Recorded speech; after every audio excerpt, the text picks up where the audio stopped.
Good morning, students. In this session, I am going to start the new chapter, that is chapter 6, Combustion and Flame. So first we're going to learn about flame. You can see here in this picture there are two diagrams. So one is one candle and second one you can see there is a coal. You can see the difference between these two diagrams. Okay, in one case you can see it burn with flame, but in the second case you can see it does not have flame. Okay, so what is meant by a flame or not? Some substances burn with a flame, whereas some do not. Example, candle burns with a flame. You can see that candle burns with a flame, but here you can see whereas coal does not have flame. Clear?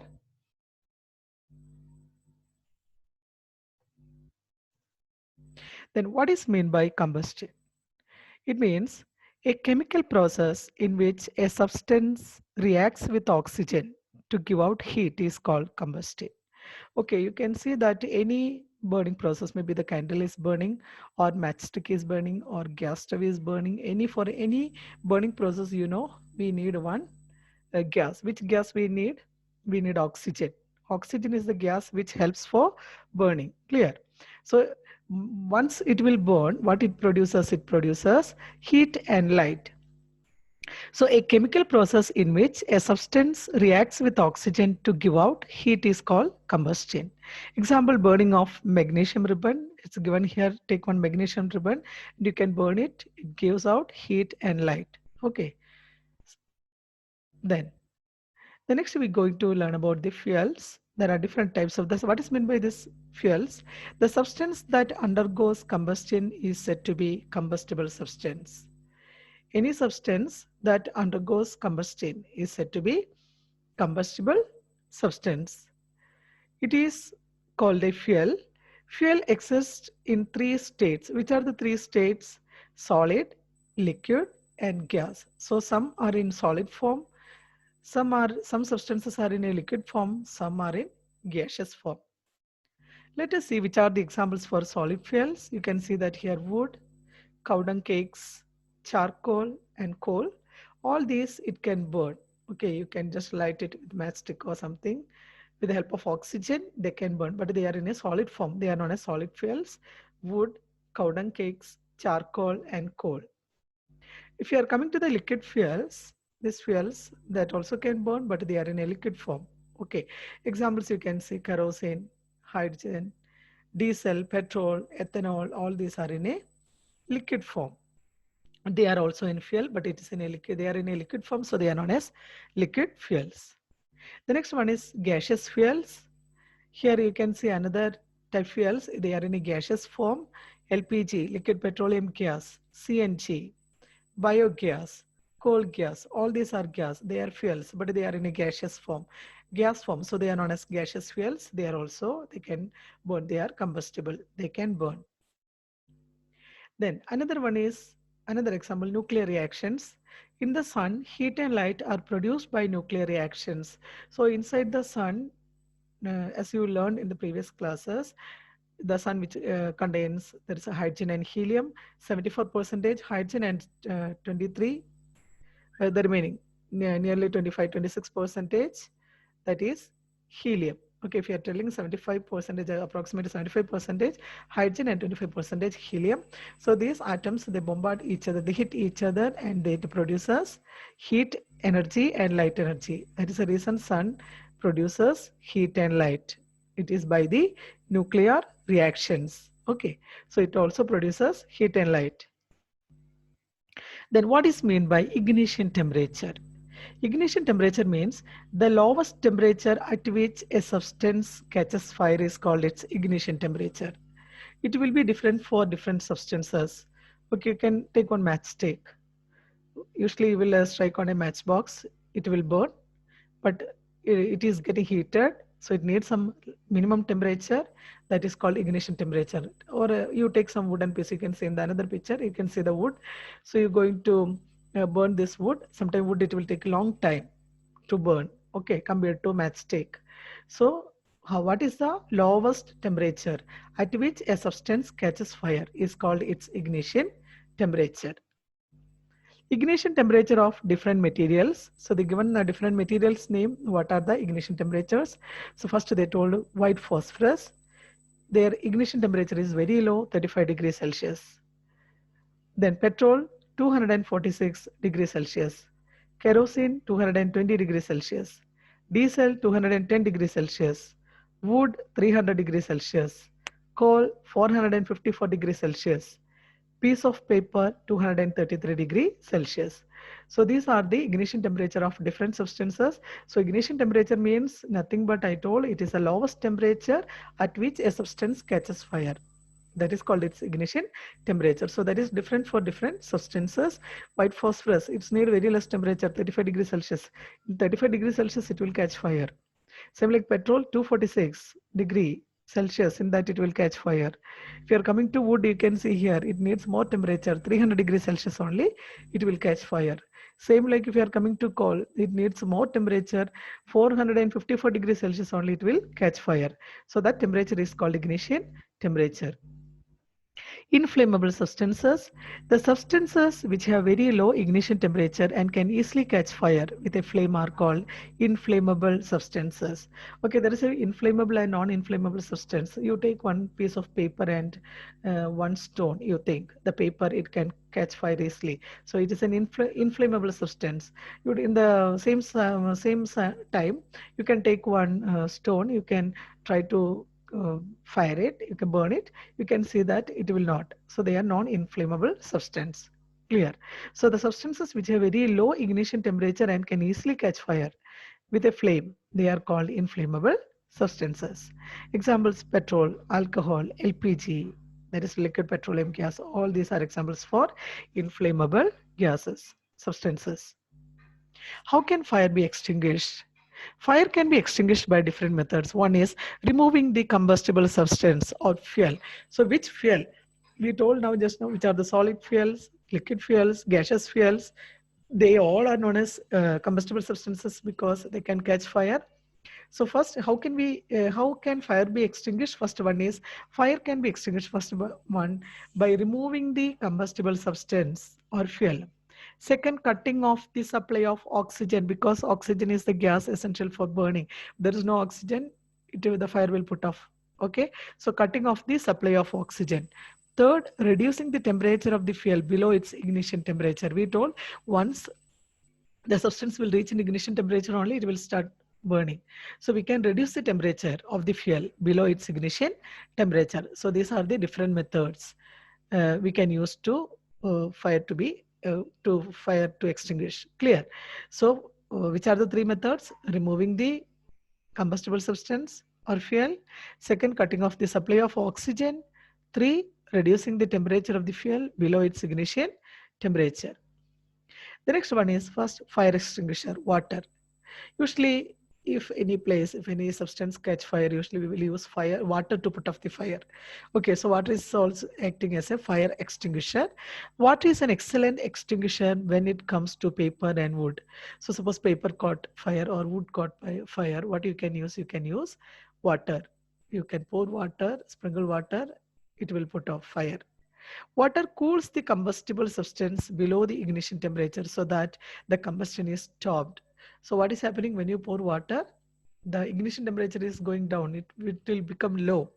So water cools the combustible substance below the ignition temperature so that the combustion is stopped. Water vapor also surround the flame so the supply of oxygen is cut off.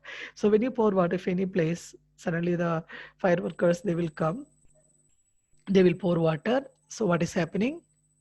So this water vapor will be present surrounding that area. So this water vapors also surround the flame so that the supply of oxygen is cut off. Clear?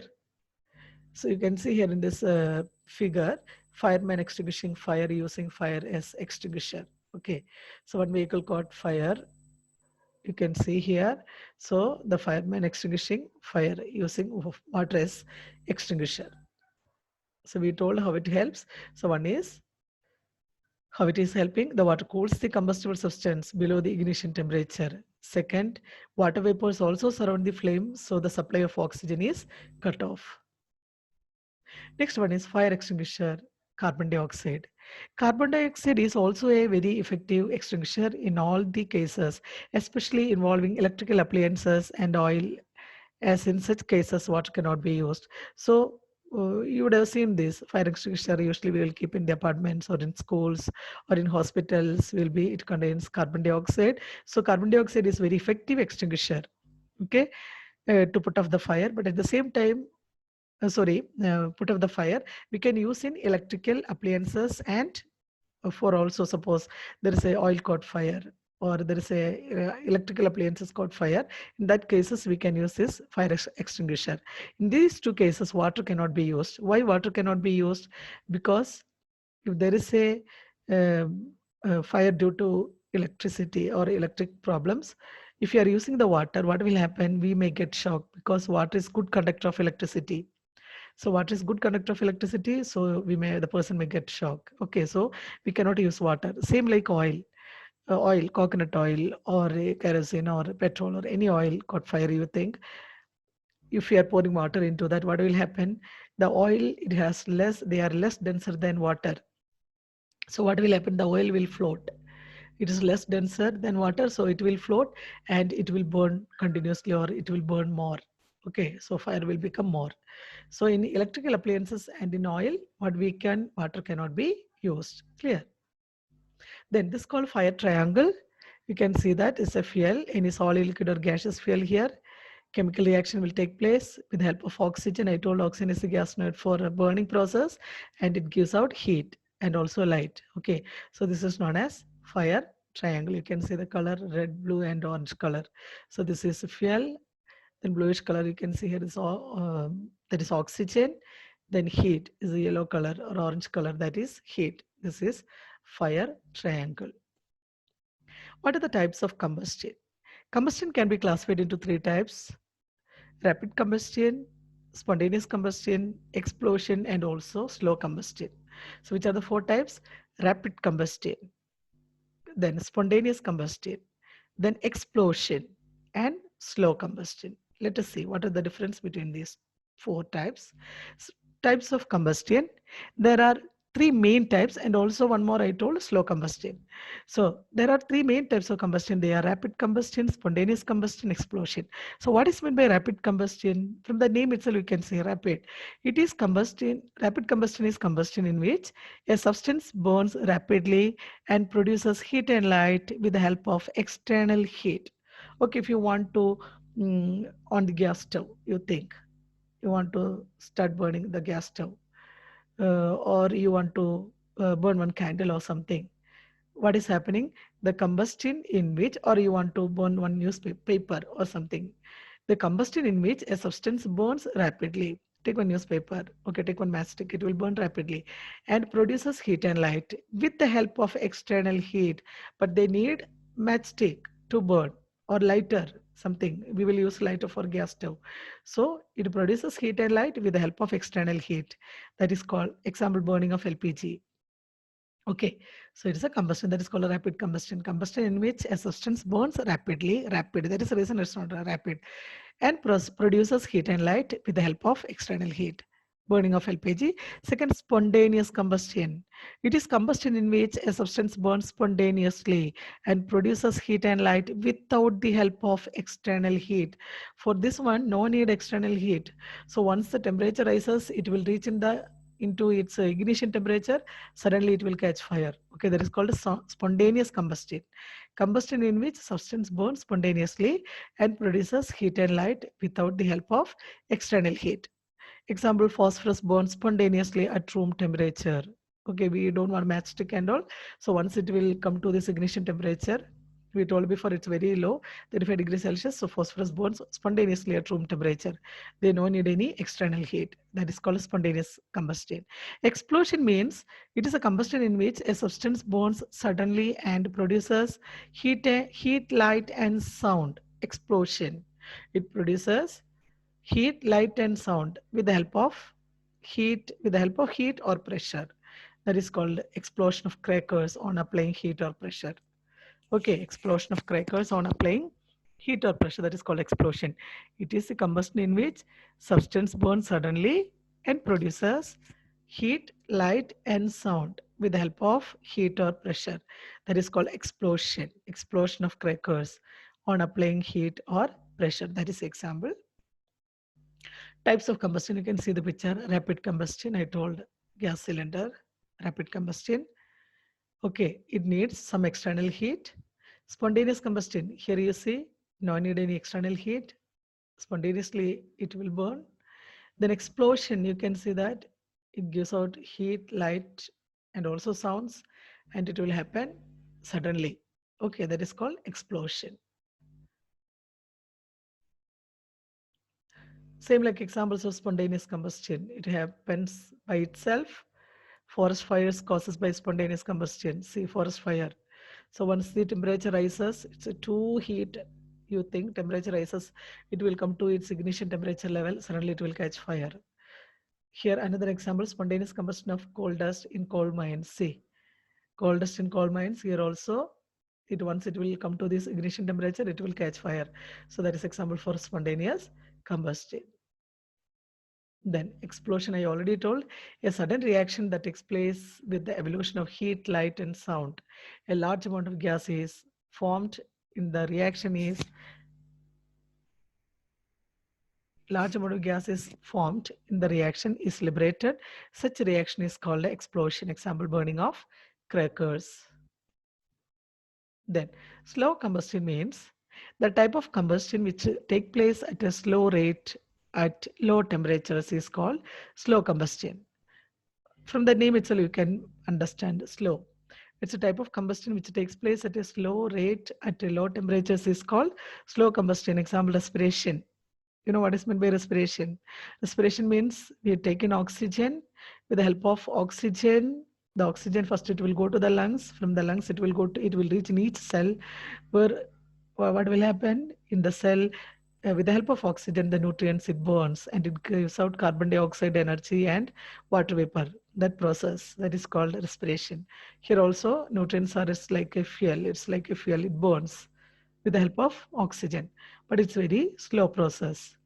Okay, so that is respiration and also rusting of iron. You can see here. Look at this rusting of iron. It's also happening very slow. It's very slow process. Thank you, students.